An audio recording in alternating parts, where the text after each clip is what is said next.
Hello student, আজকের class আলোচনা করব তোমাদের সেকেন্ড সামেটিভের 12 নম্বর স্কুলের কোশ্চেনগুলো নিয়ে। পেজ নম্বর 189। গ্রুপ এর একের দাগের প্রথম কোশ্চেনে বলেছে এসটিপি তে 2.24 লিটার কার্বন ডাইঅক্সাইডের ভর। আমরা জানি 22.4 লিটারের ভর হয় কত কার্বন ডাইঅক্সাইডের ক্ষেত্রে হয় 44। কিভাবে আসে? কার্বনের হচ্ছে কত 12 প্লাস অক্সিজেনের 16 গুণিত 2 সমান 12 প্লাস 32 সমান 44। তাহলে 22.4 লিটারের ভর হয় 44 গ্রাম। 1 লিটারের ভর 44 বাই 22.4 আর হচ্ছে 2.24 লিটার। এর ভর হবে 44 বাই 22.4 ইন্টু 2.24 হয়েছে। দশমিক গুলো তুলছি, এখান থেকে পাচ্ছি কত 100, আর এখানে একটা দশমিকের পর একটা সংখ্যা রয়েছে, তাহলে রয়েছে 10। এটা কেটে যাচ্ছে 224 আর এখানে 10 10 100 সমান 44 বাই 10 সমান 4.4।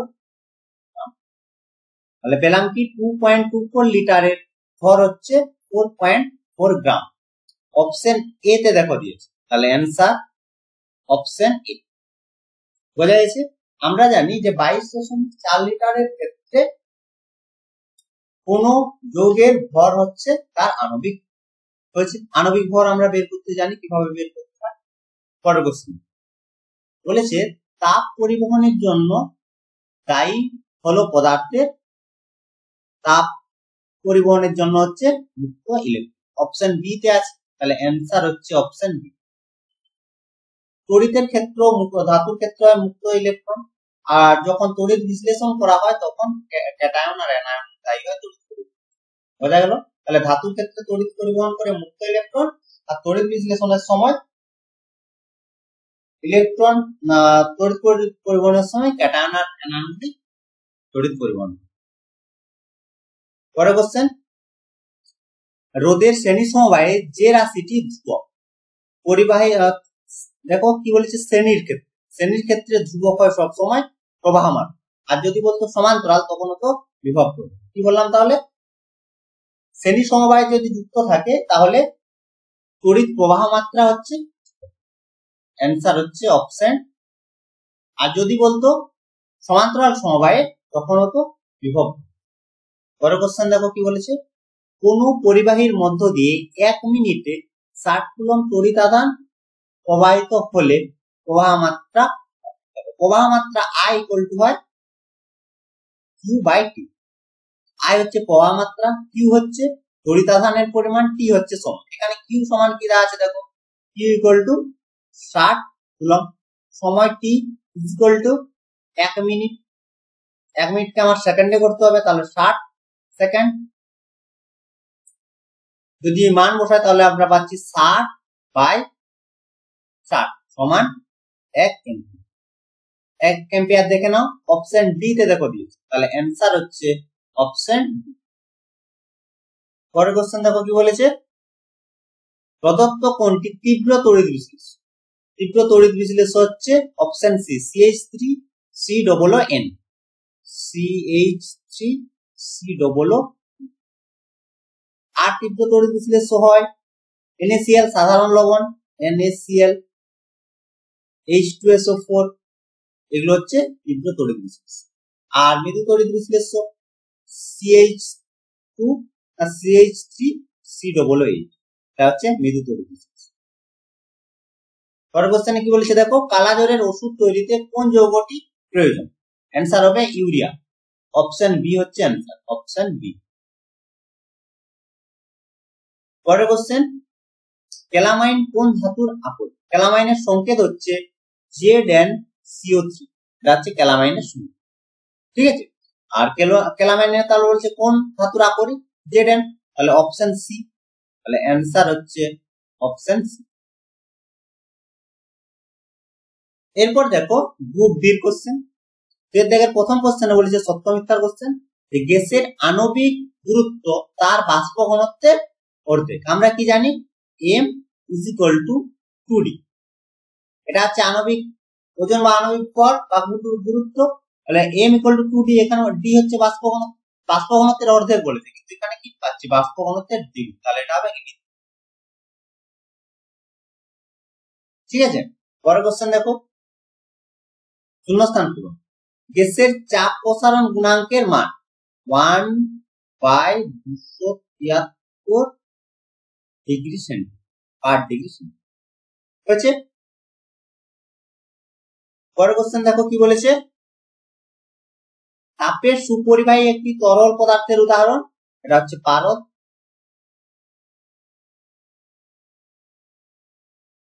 পরের কোশ্চেন, ওহমীয় পরিবাহীর আইপি লেখচিত্রের প্রকৃতি, এটা হচ্ছে মূল বিন্দু।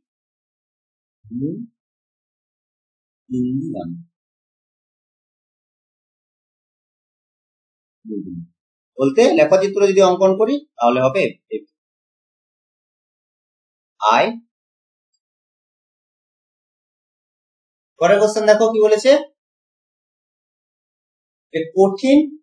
কঠিনের ক্ষেত্র প্রসারণ গুণাঙ্কের একক, তোমরা যে কোনো পদ্ধতিতে একক দিলেই হবে, k⁻⁻।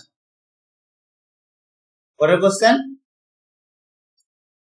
বৈদ্যুতিক মোটরের ঘূর্ণন কোন নীতি মেনে চলে, এটা ফ্লেমিং এর বাম হস্ত নিয়ম।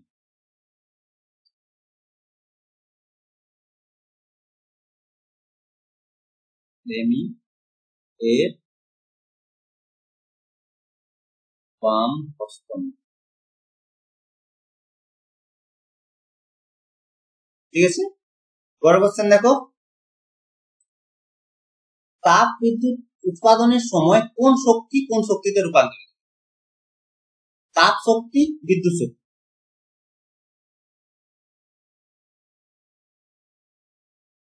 তাপ শক্তি বিদ্যুৎ শক্তি, ঠিক আছে। পরের কোশ্চেন দেখো, তড়িৎ বিশ্লেষণের সময় কোন তড়িৎদ্বারে বিজারণ, বিজারণ বলতে ইলেকট্রন যখন গ্রহণ করে তখন তাকে বলা হয় বিজারণ, আর ইলেকট্রন যখন বর্জন করে তখন বলা হয় তাকে জারণ। তাহলে ইলেকট্রন গ্রহণ করে ক্যাথোডে, তাহলে ক্যাথোডে হচ্ছে বিজারণ, ক্যাথোডে হচ্ছে বিজারণ, আর অ্যানোডে হচ্ছে জারণ, অ্যানোডে হচ্ছে, ঠিক আছে। তাহলে ক্যাথোডে হচ্ছে বিজারণ আর অ্যানোডে হচ্ছে জারণ। ক্যাথোডের ক্ষেত্রে ইলেকট্রন যোগ হয় আর অ্যানোডের ক্ষেত্রে ইলেকট্রন মাইনাস হয়। পরের কোশ্চেন কি বলেছে দেখো, OH মাইনাস ও Na প্লাস এর মধ্যে কোনটি অ্যানোডে মুক্ত হয়, অ্যানোড সবসময় কি হবে, পজিটিভ, আর ক্যাথোড হয় সবসময় কি, নেগেটিভ। তাহলে পজিটিভের দিকে যায় নেগেটিভ, নেগেটিভের দিকে যাবে পজিটিভ, তাহলে পজিটিভ আছে, তাহলে এখানে আসবে কি OH মাইনাস, তাহলে OH মুক্ত হবে, আর মাইনাসের দিয়ে যাবে কি Na প্লাস, ঠিক আছে। তাহলে অ্যানোডে মুক্ত হয় OH মাইনাস, তাহলে অ্যান্সার হচ্ছে OH, ঠিক আছে। পরের কোশ্চেন, ওলিয়ামের রাসায়নিক নাম আসুন, ওলিয়ামের রাসায়নিক নাম হচ্ছে পাইরোসালফিউরিক অ্যাসিড, পাইরোসালফিউরিক অ্যাসিড, পাইরোসালফিউরিক অ্যাসিড, সংকেত H2S2O7। ওলিয়ামের রাসায়নিক নাম পাইরোসালফিউরিক অ্যাসিড আর সংকেত হচ্ছে H2S2O7। পরের কোশ্চেন বলেছে, চিলি সল্টপিটার কি, চিলি সল্টপিটার হচ্ছে NaNO3 কে বলা হয়, NaNO3 কে বলা হয়। NaNO3 হচ্ছে sodium nitrate, sodium nitrate, sodium nitrate কে বলা হয় চিলি সল্টপিটার। পরের কোশ্চেন, চেলকোপাইরাইটস এর সংকেত, চেলকোপাইরাইটস এর সংকেত হচ্ছে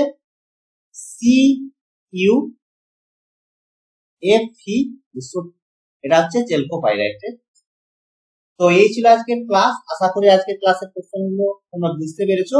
যদি কোনো সমস্যা থাকে তাহলে তোমরা আমাকে কমেন্ট করে জানাবে বা হোয়াটসঅ্যাপ করতে পারো 7797151981 এই নাম্বারে। ম্যাথ আর ফিজিক্স এর যদি কোনো তোমাদের সমস্যা থাকে, যে কোনো সমস্যা, তোমরা আমাকে এই নাম্বারে হোয়াটসঅ্যাপ করে জানাতে পারো। আর ক্লাসগুলি তোমাদের যদি ভালো লাগে অবশ্যই বন্ধুদের সাথে শেয়ার করবে। তো আজ এই পর্যন্ত, তোমরা সবাই ভালো থেকো, বাই বাই।